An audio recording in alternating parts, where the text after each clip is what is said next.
My name is Samuel Suknanan, coming to you live from Georgetown, Guyana. Here are the major headlines for today. PNCR blames GMSA for incident that interrupted President's speech. $70 million helicopter taxiway commissioned at Oval International Airport. AFC wants opposition PPPC to agree to an extension of Parliament. GNBA takes legal action against three errant broadcasters. And WPA rejects idea that Guyana is facing a constitutional crisis. Over to you, Whitney. Thank you, Samuel. And now for regional and international headlines for today, September 20th, 2019. Barbados LGBTQ petition comes under fire. The U.S. government to expend $3 million in CDB study. Oil gains up by 8% following attacks on Saudi.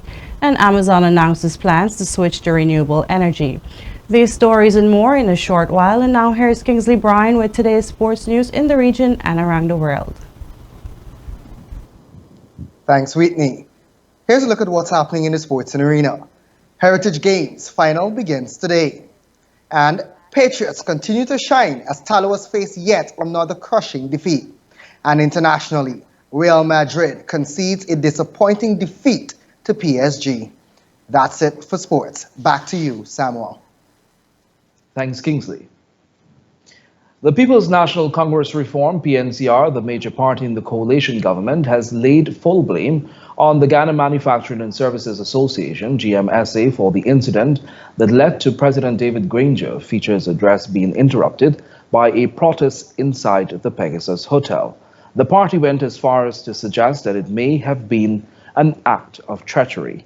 PNCR Central Executive Member, Rear Admiral retired Gary Bess, said the GMSA and its members should condemn the act of what they described as clear and present danger by some of its members. Well, the proof is in the evidence of what occurred. If the GMSA is holding an event where His Excellency the President will be attending, one would think that the GMSA will also contact the security services and security forces. One would think that the GMSA will ensure that there is safety and safe passage for persons who are coming in. One would think the GMSA would anticipate protesting and therefore seek to ensure the safety and security of the officials who are coming to the event. So in our opinion, our view of the party, GMSA foisted this event upon the president so that he can be embarrassed and his minister who is also there. We see no evidence of the GMSA to the contrary because the evidence is clear in what occurred. The GMSA was meant to contact and be in contact with the security forces to ensure that what occurred did not occur. So it's difficult for the party to believe that the GMSA had nothing to do with it. Meanwhile, opposition leader Barra Jagdeo said in his weekly press conference yesterday that the PPP supporters will continue to picket any place that the president shows up.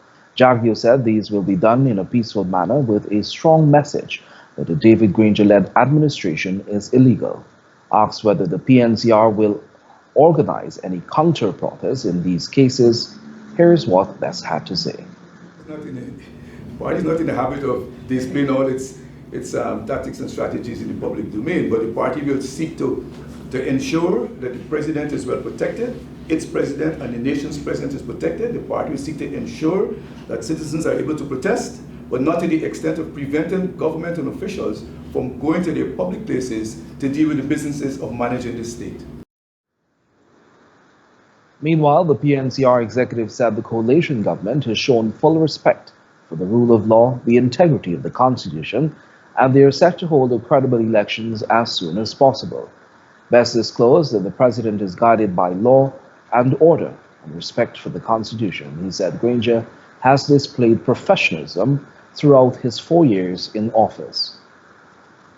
Is legal and constitutional, and His Excellency has said that the cabinet and government are functioning with reduced powers. Ministers are not traveling like before, no treaties will be signed. So he has accorded his government to the term that was used, that it's in a caretaker mode. Having said that, the country still has to be managed.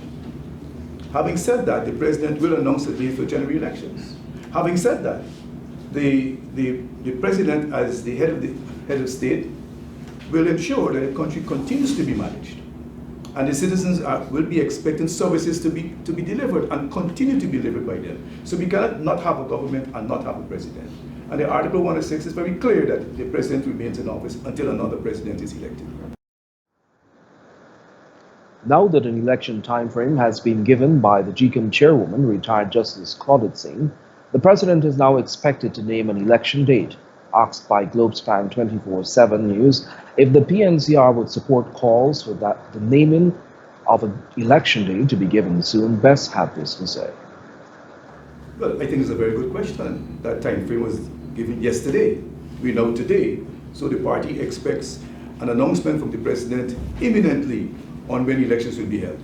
And I say imminently on when elections will be held. Meanwhile, the president and executive board of the Ghana Manufacturing and Services Association, GMSA, has apologized to President David Granger for the incident that took place at the luncheon it hosted at the Pegasus Hotel, which was marred by massive protests put on by the opposition. A statement from the GMSA said today, and I quote, "Our executive board wishes to express its sincerest apology to you for the distressing public display of bad manners exhibited with the obvious intention of disrupting our luncheon." End quote. The association said it prides itself as a responsible member of the private sector with a mandate to interact with the government of the day, irrespective of party allegiance, in enhancing a necessary partnership towards the process of social and economic development. The quote added, "Excellency, we wish to thank you for remaining steadfast in your intention to speak to the business community on relevant policies and strategies of your government, actual and proposed, and to assure you that your speech was well received by our audience." End quote, the statement added. In light of the protest action staged by supporters and officials of the opposition People's Progressive Party Civic, PPPC, outside of the Pegasus Hotel yesterday, the government, through the Ministry of the Presidency, said it will not be tolerating any acts of hooliganism, thuggery, and lawlessness. Here's that report. The massive protest action by the opposition People's Progressive Party, both inside and outside of the Pegasus Hotel yesterday, was cited as a deliberate act of hooliganism, one which will not be tolerated by the coalition government. In a Ministry of the Presidency issued statement, it said, open quote, "The lawlessness exhibited is not akin to a democratic political protest, but rather was a display of gross disrespect for the president, his office, the government, and the occasion that was being held at the time." End quote. President David Granger was the guest speaker at the Guyana Manufacturing and Services Association business luncheon, while the protests raged outside. In an unexpected move, PPPC supporters pulled out placards while the president began his speech, disrupting the event.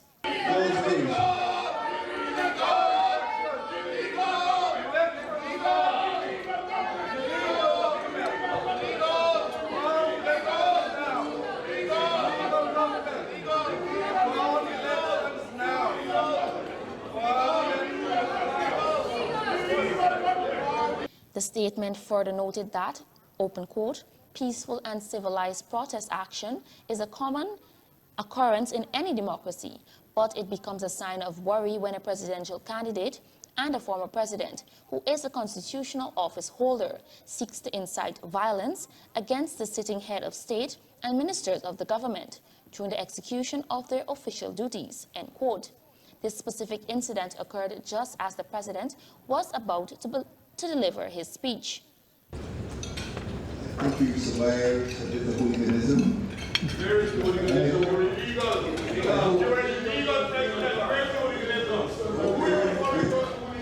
Well, party hooliganism has migrated. The statement further highlighted two incidents occurring during the protests where Foreign Affairs Minister Dr. Karen Cummins was held hostage in her vehicle and the heckling of Public Infrastructure Minister David Patterson. The government described these events as unacceptable and said it should be also condemned by all right-thinking Guyanese. President Granger has assured the country that every lawful measure will be taken to guarantee the safety of ministers of government and to prevent a breakdown of law and order in the country. For Globespan 24x7 News, Shakima Day.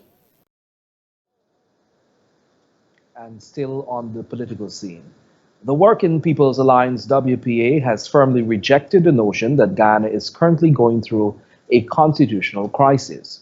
Addressing the media earlier today, WPA chairperson and Member of Parliament Tabitha Sarbu Haley stressed that Ghana is, however, facing a political impasse.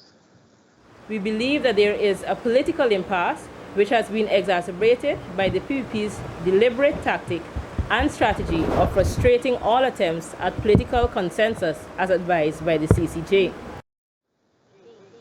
Halley further noted that the WPA believes the veiled threat by the ABE countries is unjust since they strongly believe had President David Granger named an election date without ascertaining GCOM's readiness, he would have been in breach of the Constitution. While we respect the concerns of the ABE countries, we cannot agree with their treatment of Article 1066 of the Guyana Constitution in isolation from the political realities of the country. We are also concerned that the diplomatic representatives may have overplayed their hands by pronouncing on such a politically polarized issue. Executive member Dr. David Hines, when asked by members of the press to clarify the previous statement, he explained that although the Constitution outlines that elections must be held 90 days after no confidence motion, GCOM could not be ready in that time. In constitutions, they're what you call express clauses, where things are clearly expressed. And then they're what we call implied clauses, where the Constitution implies certain things. So Article 6.6 says that there must be an election 90 days after the passage of a no confidence motion. And then Article 6.7 says, but that's not written in stone. The time can be extended beyond 90 days. No, let me finish. The Constitution says that it can be extended beyond 90 days by a 2/3 majority. Implied in that clause is that there may be obstacles to meeting the 90-day requirement. And we are arguing from this table and as a party that one of the biggest obstacles in meeting that 90-day requirement was that GCOM could not be ready in 90 days. The WPA mentioned that they, like the rest of the country, are patiently awaiting the announcement of an elections date from the head of state, welcoming the February 2020 timeline given by GCOM chair, retired Justice Claudette Singh. Meanwhile, in light of the recent announcement that the Ghana Elections Commission will be ready for elections at the end of February 2020 and the events that took place following that declaration, the Liberty and Justice Party, LJP, is calling for calm and civility to be displayed during this time. LJP presidential candidate Lennox Schumann said in a statement that it is important that Guyanese do not permit the country to fall into chaos and legal disobedience. Schumann was referring to the protest action that took place outside of the GCOM office and at the Pegasus Hotel on Thursday. Open quote. I trust that calm political maturity and leadership will prevail in the wake of the GCOM chair's announcement. Even though this is another delay in the democratic process in Guyana, we need to have confidence in Justice retired Claudette Singh's decision, end quote, Schumann stated. The LJP noted that both President David Granger and opposition leader Barrett Jacquio had expressed absolute confidence in her ability to discharge her duties at the GCOM with objectivity and in conformity with the mechanisms, both practical and legal, that encompass the Commission. Open quote. It is time that this confidence is not only in rhetoric but also in action. The Guyanese public are fatigued by stagnation caused by political dominance sought by parties and want their chance to change Guyana's future, where the rule of law and the Constitution is sacred and not disrespected for party gains. Quote. Schumann is therefore calling on the governing APNU-AFC and the opposition PPPC to engage in meaningful dialogue to find a way forward that is in the interest of the nation. And in other news, the Eugene F. Cry International Airport on Thursday commissioned a $70 million taxiway. Delivering the airport's CEO Anthony McDacey's written remarks, Kit Nascimento said that the new taxiway Foxtrot will connect the existing taxiway Bravo and taxiway Charlie to the main 4,200 feet runway, open court. The new airport will vastly improve the efficiency and economy of the aircraft operations when taxiing to and from the runway and greatly reduce runway occupancy time. It will also improve the safety of fixed-wing aircraft and helicopter operations at the airport, the CEO added.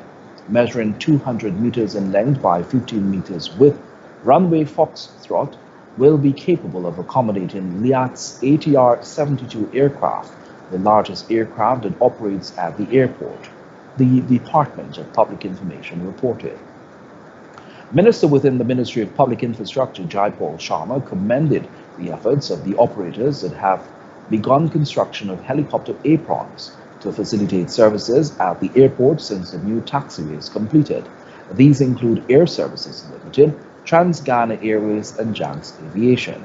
The Ghana Civil Aviation Authority, GCAA, was represented by its Director General, Colonel Edward Field, who mentioned that starting in October, an official from the International Aviation Organization will travel to Ghana to assess the operations of the airport, including its air traffic accommodation.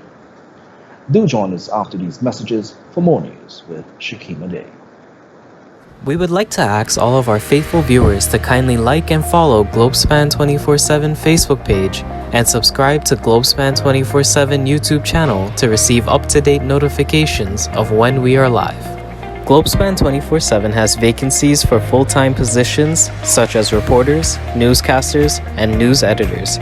Persons serious about joining a new and dynamic news team are asked to send their application to careers@globespantechnology.com. TravelSpan is pleased to announce special fares from New York to Guyana for Christmas.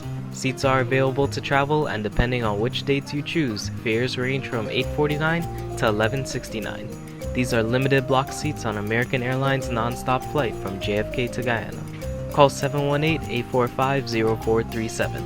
That's 718-845-0437. Or book online at travelspan.com. TravelSpan does have a payment plan, so travel plans, call TravelSpan.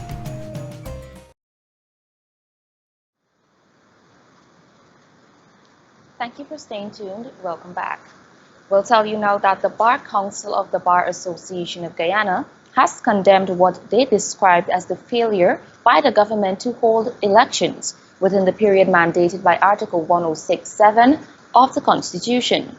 A statement from the Council today said that the government has also failed to abide by the clear and unambiguous terms of the Constitution, has abdicated its responsibility, violated the Constitution, and is operating outside of the rule of law and in breach of internationally recognized standards of democracy. The Bar Council stated that in the judgment in the consolidated no-confidence cases of July 12, 2019 of the Caribbean Court of Justice said that the meaning of the constitutional provisions requiring elections is clear, and it placed the responsibility of honoring those provisions on the constitutional actors in Guyana. The Council said that while the court did not order election, it expressed its expectation that constitutional responsibilities would have been exercised with integrity, in keeping with the unambiguous provisions of the Constitution, bearing in mind that the no-confidence motion was validly passed. The body said it was the constitutional duty of the President to fix a date for elections within the 3-month period set out in the Constitution, in the absence of a parliamentary extension of that period, which extension the Bar Council noted was not sought or obtained before the period expired. The Alliance for Change has joined in the calls by the government for an extension of the elections timeline in the Parliament. Chairman of the smaller coalition partner and Public Security Minister, Kemraj Ramchadan, said given the new developments as it relates to the holding of elections, an extension is now required. Constitutional requirement to ensure that the elections 2020 are held without being challenged is the requirement to get approval by 2/3 majority of the National Assembly, as is required by Article 106.7. We will urge the opposition to ensure formal constitutionality of that elections by giving its support in the Assembly to the extension now needed for the new set date. The opposition must not be seen to be frustrating this necessary parliamentary support. Ramjatan relayed that the government has always catered for an extension of the parliament, but were always rejected in their proposals by the opposition. It's very timely now in view of the fact that the new date will be set, in view of the GCOM chairman saying that 20 February is when they will be ready, that we should make that public and as a party, and that the PPP and the opposition should go to Parliament to ensure that we get a 2/3 majority. The party shared the view that stronger emphasis was not placed on the need to return to Parliament because they were awaiting a formal announcement from the Guyana Elections Commission. AFC Treasurer and former Minister of Business Dominic Gaskin noting that calling for an extension before such time would have proved problematic. So we did ask for that before, but we cannot go to the National Assembly, table a motion to extend the 3-month period for an indefinite period of time. Had we asked for an extension up to, let's say, the 31st of December, before being advised by GCOM, what would have happened? We would still find ourselves in a bit of a dilemma. So we needed to hear from GCOM first. The party said it is optimistic that the opposition will heed the call for an extension, given recent developments. Why would any responsible political party, knowing the circumstances, want to place our country in such an unfavorable position by not granting the extension based now on GCOM's earliest possible election date? That is our position. The AFC said it finds the timeline provided by GCOM for the holding of credible elections to be satisfactory and maintains its commitment to the governing coalition of parties. President Granger on Wednesday said that he would be meeting with his cabinet to discuss the letter and a possible date. However, Minister Ramjatan noted that the president met with only a few ministers and is expected to meet with the full cabinet next Tuesday. We'll tell you now that the American Chamber of Commerce of Guyana, AmCham, says the prolonged periods of uncertainty can have dire consequences on business and investor confidence in Guyana, especially foreign investment. The Chamber said in a statement today that Guyana's reputable standing within the international community will be tested if democratic principles give way to partisan politics. AmCham also noted its support for the joint statement from the Ambassador of the United States of America, United Kingdom High Commissioner, and European Union Ambassador, calling for the president to immediately set an elections date in full compliance with Guyana's constitution. The Chamber itself issued a call for the president to abide by the Constitution of Guyana and the ruling of the Caribbean Court of Justice to set a date for elections immediately. We'll tell you now that a top government official has revealed that Region 4 has the highest number of trafficking in persons, according to statistics recorded by the Trafficking in Persons Unit. We have more in this report. Public Security Minister Kemraj Ramjatan made this revelation earlier today at a workshop on trafficking in persons hosted by the Supreme Court of Judicature of Guyana and the Judicial Education Institute, Guyana. According to Minister Ramjatan, from 2018 to June of this year, the Guyana Police Force Trafficking in Persons Unit has investigated over 40 cases of TIP, with majority of the victims originating from Region 4.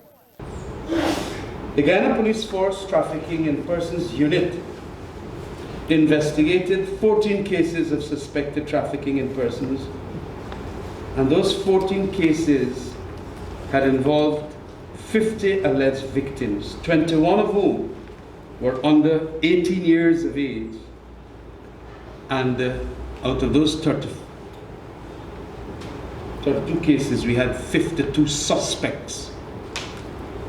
These investigations resulted in 3 convictions, 1 for trafficking in person, 1 for employing a child on premises selling intoxicating liquor, and 1 for conspiracy to commit a felony.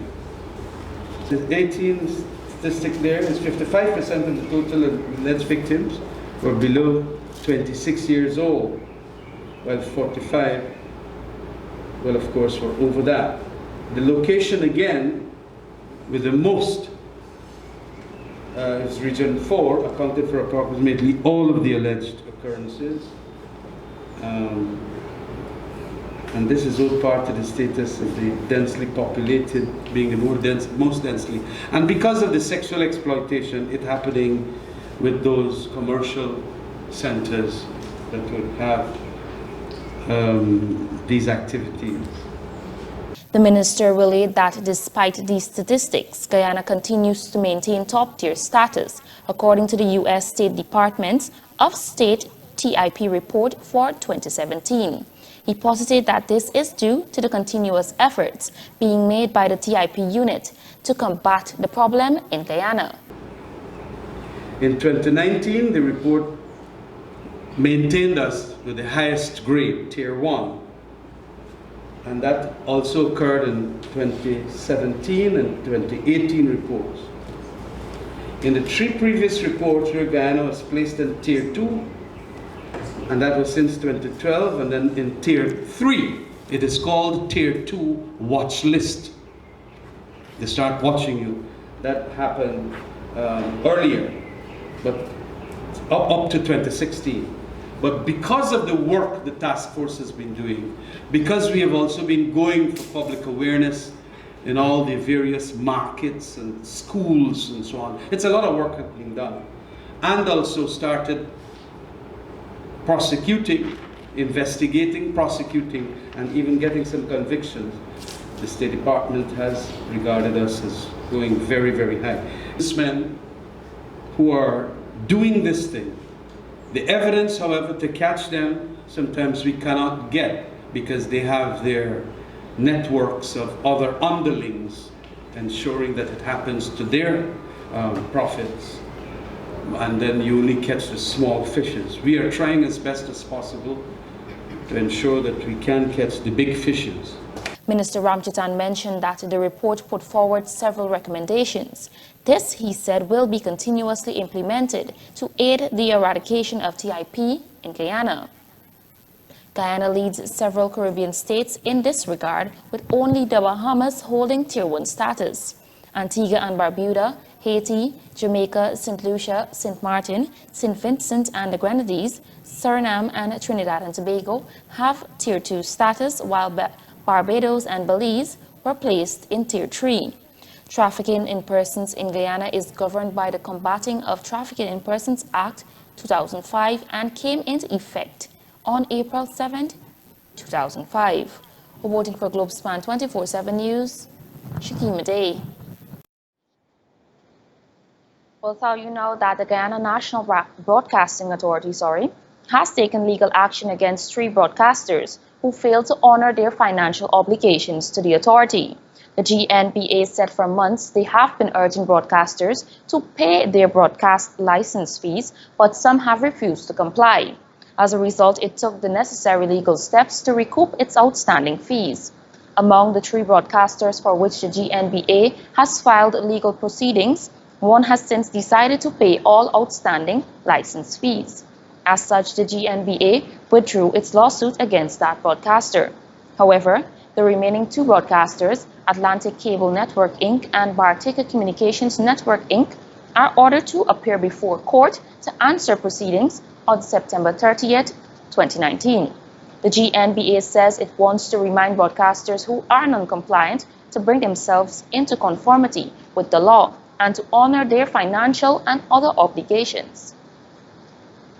You'll hear now that with the advent of the oil and gas sector in Guyana, there has been an increase in the number of Guyanese seeking to become certified or trained to take absolute advantage of any opportunity that may arise.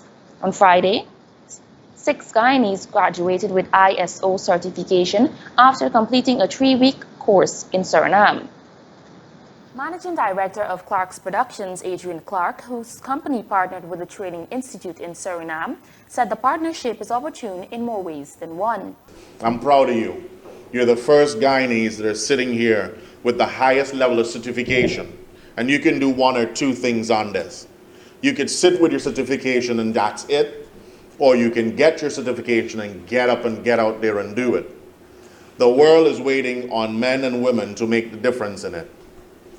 Raymond Taruram, the Surinamese instructor from the Caribbean Heavy Equipment Educational Center, which facilitated these trainings, said it's an honor to have established these ties. It's also an honor to have a trusted partner in Guyana. Because if you look at the development and from the eyes of an educator, personal developer, we always feel good to see people develop themselves and invest in themselves.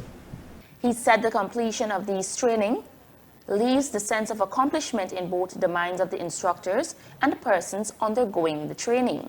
One of the graduates said though the training was intensive, they quickly learned that teamwork was the only way to succeed. It was magnificent. We worked as a team. We had a few times when people think it was a race. They were first and they were second, so I had to bring them back in line and say, you're a little too old to bring first, but when we work together, I'll see if we could make it. I even think, but them boys still run, but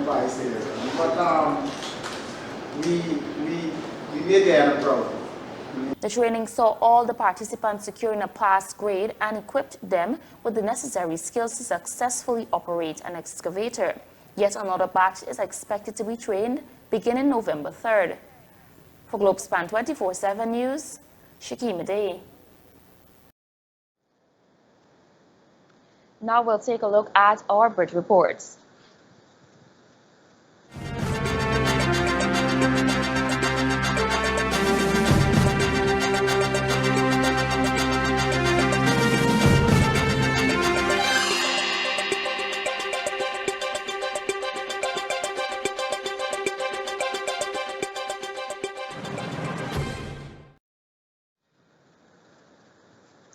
Now we'll take a look at our regional and international news with Whitney Prasad at our New York office. Thank you, Shakima. And now for news in the region.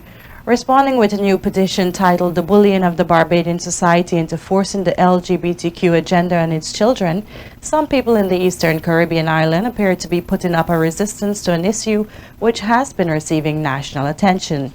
Just before the start of September school term, a rural private school came under scrutiny for allegedly refusing to allow a male student who identifies as female to attend classes dressed in a girl's uniform. The initial petition, started by Thompson to Barbados, has since garnered 501 signatures, and it called on the public to support LGBTQ children's rights. This new petition, launched last week, appears to be in opposition to the transgender issue involving the student who was carried in a local newspaper and appeared on social media. It has since accused the LGBTQ community of pushing their warped agenda on the country's impressionable youngsters. And now we'll tell you that the Canadian researchers say they may have identified the cause of a mystery illness which plagued diplomatic staff in Cuba in 2016. Some reports in the U.S. suggest an acoustic attack caused U.S. diplomat staff to suffer similar symptoms, sparking speculations about a secret sonic weapon. But the Canadian team suggests that the neurotoxins from mosquito fumigation are the more likely cause. The Zika virus carried by mosquitoes was a major health concern at that time. So-called Havana syndrome caused symptoms including headaches, blurred visions, dizziness, and sinusitis. It made international headlines when the U.S. announced more than a dozen staff from its Cuban embassy were being treated for the same. Cuba denied any suggestion of attacks, and the reports led to increased tension between the two nations. The United States government will spend $3 million to find out if marijuana can relieve pain, but none of the money will be used to study the part of the plant that gets people high. 9 research grants announced Thursday that works are underway, the trendy ingredients showing up in cosmetics and food, and hundreds of less familiar chemicals. THC research was excluded. The federal government still considers marijuana an illegal drug, but more than 30 states allow it for use for a range of medical problems, some without good service. The science is strongest for chronic pain, the most common reason people give when they enroll in state-approved medical marijuana programs. But little is known about which part of marijuana is helpful and whether the intoxicating effects of THC can be avoided. And Britain and the European Union are not yet close to Brexit deal that could resolve the Irish border riddle, and London needs to come up with serious proposals. Irish Foreign Minister Simon Coveney was speaking after hopes of a resolution to the warning 3-year Brexit process, which were raised in recent days. Sterling shot up to a 2-month high on Thursday when European Commission President Jean-Claude Juncker said a deal was impossible. Coveney repeated Juncker's sentiments but cautioned that the gap was still wide, and he underscored the risks of a disorderly Brexit. In July, a U.S. academic study showed Coveney repeated Juncker's sentiment but cautioned that the gap was still wide, and he underscored the risk of the disorderly Brexit. Oil prices rose more than 1% on Friday, with Brent set for its biggest weekly gain since January, lifted by rising Middle East tension and supply concerns after an attack on Saudi Arabia's energy industry last weekend. Brent crude rose 74 cents or 1.2% to $65.14 a barrel in western Texas Immediate, while crude rose 87 cents or 1.5% to $59 a barrel. For the week, Brent was set to rise 8.1%, its biggest gain since January, while WTI was on track for a 7.5% increase, the most recent since June. And Google will make an additional investment of 3 billion euros over the next 2 years to expand its European data centers, Chief Executive Officer said in Finland. The investment plan includes an additional 600 million euros investment in the data center in Finland, bringing total investment in the site to 2 billion euros. This is according to Finland's Prime Minister. Google already has one data center in Hamina, where it invested 800 million euros to convert an old paper mill. It said in May it would invest 600 million euros in a new data center on the same site. And finally, across the globe, Friday, students and employees are walking out of schools and businesses in a global climate strike to urge leaders to get serious about fighting climate change. And this includes Amazon, where more than 1,500 employees have pledged to walk out. It looks like their efforts may already be yielding results based on the response they have so far received. The strikers announced goals include Amazon switching to 100% renewable energy by 2030. The Amazon founder and CEO yesterday announced that Amazon would use 100% green energy by 2030, among other actions to help fight climate change. Some of the first rallies began in Australia and then spread from Pacific Islands to India and Turkey and across Europe as students kicked off the global climate strike. In the U.S., more than 800 marches are planned, and thousands of young people are expected to be absent from class. And that's all for today in the region and around the world. I am Whitney Prasad, and thanks for watching. Now back to Samuel in our Guyana studio.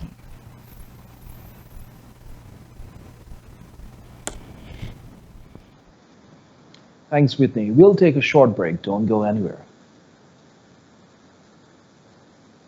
Amro's Travel Service is pleased to support Globespan 24x7 broadcasts. We provide travel solutions via our 4 locations in Trinidad.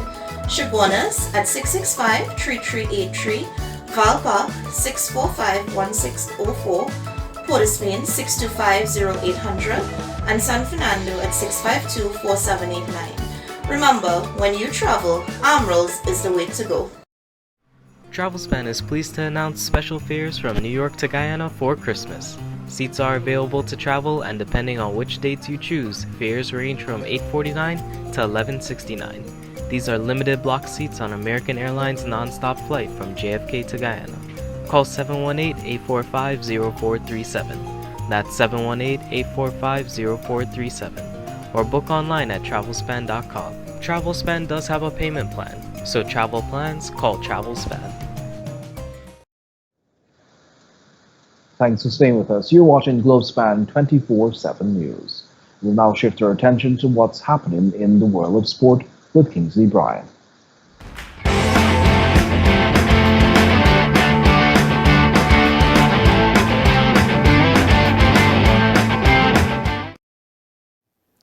Thanks, Samuel.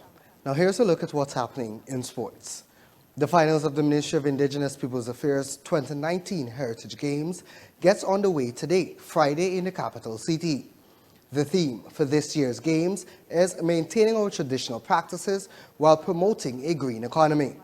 Following the completion of the regional playoffs, the winners of the various sports disciplines from the 10 regions will battle for supremacy over the next 3 days to determine who will leave the games as champions for 2019. Speaking at the opening ceremony in March past, Minister within the Ministry of Indigenous Peoples Affairs, Valerie Garrido-Lowe, welcomed the teams and expressed her satisfaction that the games have attained this level of popularity. Also in attendance at the event was the Director of Sport, Christopher Jones. Among the disciplines set to be contested are football, table cricket, softball cricket, swimming, volleyball, and archery.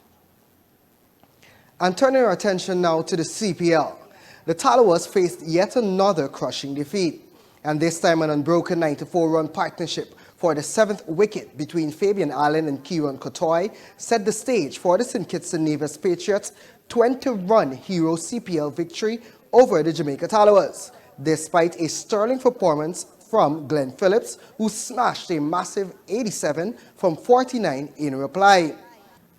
The Patriots looked sure to finish below par when the skipper, Carlos Brathwaite, was 6th out with just 82 on the board in the 13th over. But Allen launched a controlled and clinical assault on 7 from 23 balls. It was Allen, though, who had the final word as he clipped the last ball of the innings, past short fine leg for a 7-4 to win with 3 sixes. Phillips produced what was almost a lone hand. No other Talawa had ever scored a boundary until the 11th over, by which point Phillips had struck 12 of them, but was just left with too much to do. Every time a wicket fell, and 3 fell before the score reached 50, Phillips had a response. He finally got some assistance from Imran Khan, promoted up the order to number 5, and contributing 20 to a 4th wicket partnership of 69 before offering a return catch to Hafiz. Andre Russell spent a brief moment in the crease. Phillips finally fell for a 6th hero maximum of the night, but unable to clear Brooks at long on. The upcoming matches are as followed. Friday, today, 20th of September, St. Lucia Zouks versus the Barbados Tridents at the Darren Sammy National Cricket Stadium. And on Saturday, September 21, the St. Lucia Zouks will take on the Trinbago Knight Riders at 8 p.m. also at the Darren Sammy National Cricket Stadium. And in international football, Zinedine Zidane washed on as his Real Madrid side succumbed to a 3-0 defeat at Paris Saint-Germain in its opening Champions League game on Wednesday. Make no mistake, this was a humiliating result for Real. The fact that Angel Di Maria, a former Real player, scored twice will only rub salt into Madrid's wound. Even if one was to discount the 3 goals conceded, the fact Real failed to muster a single shot on target, the first time it has failed to do so in 167 Champions League games, may give an indication of the paucity of the display by a team that has won the European Cup a record 13 times. By the time Thomas Meunier, the PSG fullback, added PSG's 3rd in the 91st minute, the game was already over. Take nothing away from PSG. This was one of its most impressive displays in the Champions League, with Di Maria making a mockery of the team's injury problems. Deprived of this talented attacking trio of Neymar, Kylian Mbappe, and Edison Cavani through a mixture of injury and suspension, Few expected PSG to pose the kind of threat that it exhibited throughout this contest. At the heart of it all was Di Maria, once of Real, now very much a leading man for the PSG. It was his 2 goals, the second of which featured an exquisite finish that wrested control of the tie away from Zidane's side in the opening 45 minutes. The margin of victory could have, and indeed should have been greater, though PSG rarely appeared likely to rue those misses. Munier's late strike did not flatter the home side. If anything, the scoreline flattered Real more. For Zidane, who was without the influential defender Sergio Ramos through suspension, this defeat brings yet more questions than answers. And that is what is to the end of sports for today. Back to you, Samuel. Thanks, Kingsley. And that has brought us to the end of today's news. Before we go, here's a recap of our major headlines. PNCR blames GMSA for incident that interrupted president's speech. $70 million helicopter taxiway commissioned at the Ogle International Airport. AFC wants opposition PPPC to agree to an extension of parliament. GNBA takes legal action against 3 errant broadcasters. And WPA rejects idea that Ghana is facing a constitutional crisis. Thanks for watching Globespan 24x7 News. On behalf of myself, Samuel Signandan, the news and technical team, until next time, do have a pleasant rest of the evening. Goodbye for now.